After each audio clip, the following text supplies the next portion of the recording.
Reservation అనేది definitely last 70 ఇయర్స్లో అద్భుతమైనటువంటి ఫలితాలు ఇచ్చింది. ఈరోజు దాదాపు 15% నుంచి వరకు ఇంటర్ కాస్ట్ మ్యారేజెస్ అవుతున్నాయి. మనం ఎంత కులం చెప్పుకున్నా కూడా 15 to 20%. దానికి కారణం ఏంటంటే ఒక విద్య, సంపద మరియు కల్చర్ ఒక సమానత్వం వచ్చినప్పుడు ఈ కులం అనే సమస్య కొన్ని వర్గాల్లో తగ్గిపోతుంది. So my experience last 12 years politics వచ్చినాక ఇవన్నీ ఉన్నా కూడా ఒక కొలమానం, what is the ultimate goal? ఒక డాక్టర్గా నేను వాట్ ఈజ్ అవర్ లక్ష్యం? రిజర్వేషను, అసమానతలు, కుల వివక్ష, 2000 సంవత్సరాల నుంచి ఉన్నటువంటి కుల వివక్ష ఇవన్నీ తెలుసు. What is the ultimate goal? అయితే ఇందాక కాసిం గారు చెప్పినట్టు కార్ల్ మార్క్స్ ఒకటి చెప్పాడు, all human relations are economic relations. అంటే మానవ సంబంధాలన్నీ ఆర్థిక సంబంధాలు. అట్లనే నేను సంస్కృతంలో కూడా ధనం మూలం ఇదం జగత్.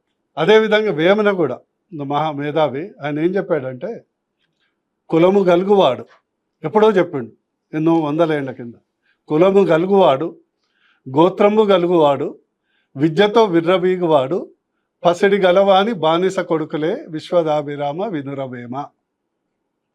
అంటే అల్టిమేట్లీ ఈ డెఫినేషన్, ఎందుకంటే ఈ మధ్య చాలామంది ఎస్సీ రిజర్వేషన్ వచ్చి 70 years అయినా కూడా చాలామంది రాజకీయ నాయకులు స్వతంత్రంగా బిహేవ్ చేయలేకపోతున్నారు. Only one is economic factor. 4 సార్లు ఎమ్మెల్యే అయిన వాళ్ళు కూడా స్వతంత్రత లేదు, ఎవరో ఒక లీడర్ కింద సెకండ్ హ్యాండ్ లీడర్షిప్ కింద చేస్తున్నారు. బికాస్ ఎకనామిక్ స్ట్రెంగ్త్ లేక. అందుకొరకు నేను ఎప్పుడు చెప్తుంటాను, లక్ష్యం ఆర్థిక సమానత్వం. ఇది కేవలం విద్య, వైద్యం, ఉపాధితోనే సరిపోదు, విద్య ఉపాధిల రిజర్వేషన్తోనే సరిపోదు. అల్టిమేట్లీ ఇది ఎండ్ ఎక్కడ ఉండాలి? ఆర్థిక స్థిరత్వం. ఎందుకంటే నేను ఎప్పుడు చెప్తుంటాను, ఉపాధి కల్పించలేని ఉన్నత విద్య పేదవాడి మెడలో గుదిబండ.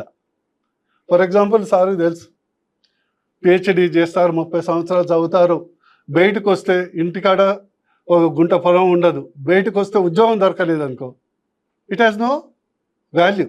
అల్టిమేట్లీ ఒక జ్ఞానమే కాదు కదా. అందుకొరకు ఆర్థిక సమానత్వం వైపు మనం డిస్కషన్ చేయట్లేదు. ఈరోజు మన తెలంగాణలో నేను ఎప్పుడు చెప్తుండే మొదటి నుంచి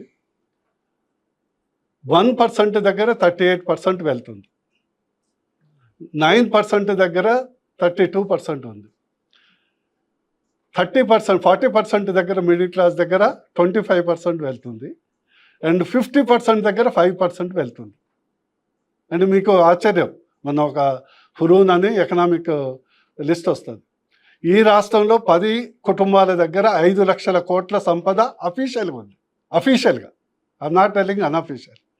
50 లక్షల కుటుంబాల దగ్గర 5 లక్షల సంపద కూడా లేదు. సో మనం చేసే ఎనీ పాలసీ, విద్యా reservation, economic reservation, political reservation, ఏదైనా కూడా ఆర్థిక స్వావలంబన రాకుంటే అంతిమ ఫలితాలు ఇవ్వదు. అందుకని నేను ఎప్పుడు చెప్తుంటా, గుడి బడి రాబడి. గుడి అంటే సంస్కారం, బడి అంటే విద్య. అల్టిమేట్గా ఈ రెండింటికి కూడా రాబడి లేకుంటే మళ్ళా ఉండదు, వాల్యూ ఉండదు. అందుకొరకు ఆర్థిక సమానత్వం కాకుండా సమతుల్యం, అవకాశాల్లో అందరికీ అర్హత కల్పించడం అనేది ప్రధాన సమస్య. ఇప్పుడు అది కావాలి డిస్కషను. మనం ఆర్థిక సమతుల్యత, ఆర్థిక అవకాశాలలో రిజర్వేషన్ అనేది కూడా చాలా ఇంపార్టెంట్. అసలు వదిలిపెట్టి కొసర్ దగ్గర ప్రజలందరినీ చేస్తున్నారు. ఈరోజు మన దగ్గర 1,12,00,000 కుటుంబాలు ఉన్నాయి. గవర్నమెంట్ ఉద్యోగాలు టోటల్గా కొడితే 4 లక్షలు, ఇంకా ఎక్కువ ఇస్తే 50,000. But what about others? అన్ని మిగతా ఫ్యామిలీలు ఏం కావాలి? అందుకని మీరు కూడా ఈ రిజర్వేషన్ అంశాన్ని ఆర్థిక అంశంతో కూడా ముడిపట్టి చర్చిస్తే బెటర్ అని నా యొక్క ఉద్దేశం. రైట్. అంటే సంపద పంచమంటున్నారు, తర్వాత పంచమని అంటే నేను ఆర్థిక అవకాశాలు